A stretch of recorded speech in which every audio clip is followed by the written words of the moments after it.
Hello दोस्तों। कैसे हो आप लोग? आई थिंक सब बढ़िया और मजे में होंगे। चलिए आज सुनते हैं कहानी, मजेदार और प्रेरणादायक। सुनिए और मजे लीजिए। और हाँ, चैनल में नए हैं तो सब्सक्राइब जरूर से कर लीजिएगा।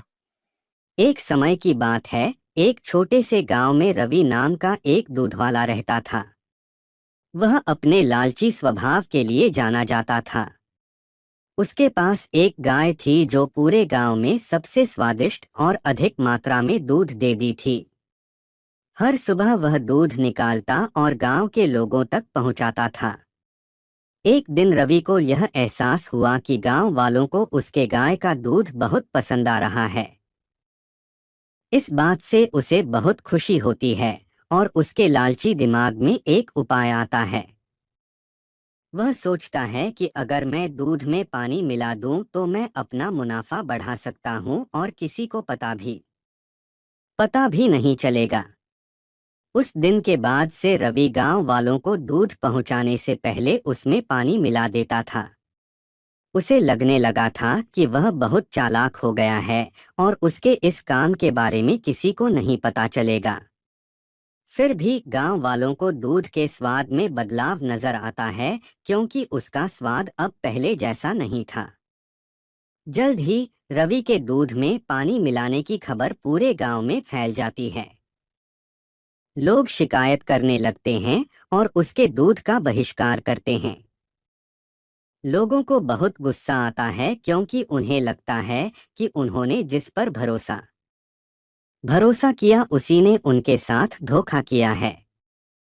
रवि के गलत काम की वजह से उसका धंधा नीचे गिरने लगता है।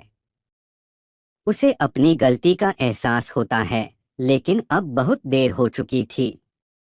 उसकी गांव वालों की नज़र में जो इज्जत थी वह खत्म हो चुकी थी।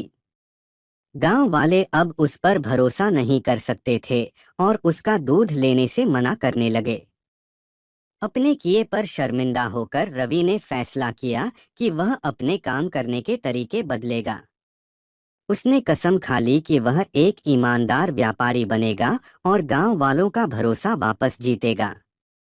रवि ने फिर से गांव वालों को शुद्ध और बिना बिना मिलावट के दूध देना शुरू कर दिया। धीरे धीरे गांव वालों को रवि के काम करने के तरीके में बदलाव नजर आया और उसकी तारीफ करने लगे। उन्होंने उसे माफ कर दिया और फिर से उससे दूध लेना शुरू कर दिया। रवि ने ईमानदारी के महत्व और लालच के परिणामों के बारे में एक जरूरी सबक सीखा।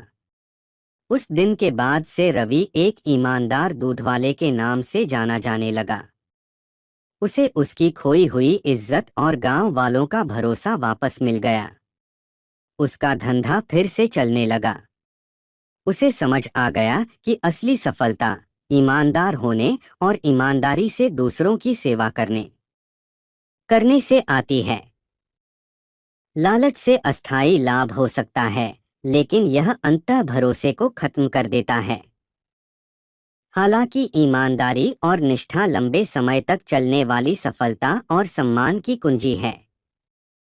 कहानी कैसे लगी मेरे प्यारे दोस्तों? अच्छी लगी तो आप लोग ज़रूर से सब्सक्राइब कर ले, ताकि ऐसे मज़ेदार कहानियाँ आपको सुनने मिले हमें और आप सुन सके सबसे पहले। तो सब्सक्राइब कर ले जल्दी से बेल आइकॉन में क्लिक करके, और अपने दोस्तों के साथ ग्रुप्स में शेयर ज़रूर कर ले ताकि उनको भी सुनने मिले ऐसे मज़ेदार कहानियाँ। चलिए सुनते रहिए कहानियाँ।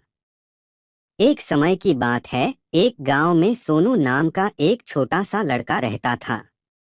उसे घूमने फिरने का और नई चीजें जानने का बड़ा शौक था। एक दिन जब वह जंगल में घूम रहा था, तो उसे एक संतरे का जादुई पेड़ दिखाई देता है। वह पेड़ बाकी पेड़ों से बिल्कुल अलग दिख रहा था। जब सोनू एक संतरे को चखता है, तो उसे अपने अंदर भरपूर ऊर्जा महसूस होती है और उसका दिमाग पहले से बहुत तेज हो जाता है।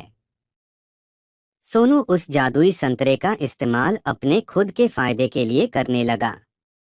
उसे हर चीज पहले ही पता चल जाता और हर कठिन से कठिन प्रश्नों को हल कर लेता था। दूर दूर से लोग उसकी इस प्रतिभा को देखने आते थे। जैसे जैसे समय बीतता गया सोनू की शक्तियां कम होती गई। पेड़ पर संतरों की चमक भी कम हो रही थी और धीरे धीरे उनकी भी शक्तियां खत्म होने लगी थी। जल्दी ही सोनू को यह एहसास होता है कि वह अपनी खुद की प्रतिभा को नजरअंदाज करते हुए जादुई संतरे की शक्ति पर बहुत ज्यादा निर्भर हो गया है। सोनू को अपनी गलतियों का एहसास होता है और वह जादुई संतरे के पेड़ के पास वापस जाता है। वह अपने लालची स्वभाव के लिए माफी मांगता है और वादा करता है कि अपनी काबिलियत का उपयोग वह अच्छे कामों के लिए करेगा।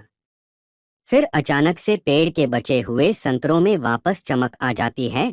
उस दिन के बाद से सोनू यह समझ गया कि असली शक्ति हमारे अंदर ही होती है और हम अपनी खुद की कौशल और प्रतिभा का इस्तेमाल करके ही दुनिया में बदलाव और खुशी ला सकते हैं। हमें सफलता प्राप्त करने के लिए किसी जादू या शक्ति के बाहरी स्रोतों पर निर्भर नहीं रहना चाहिए, बल्कि हमें अपनी क्षमताओं को बढ़ाने पर ध्यान देना चाहिए और उनका उपयोग करके दुनिया में सकारात्मक बदलाव लाना चाहिए। सब्सक्राइबर कर ले दोस्तों।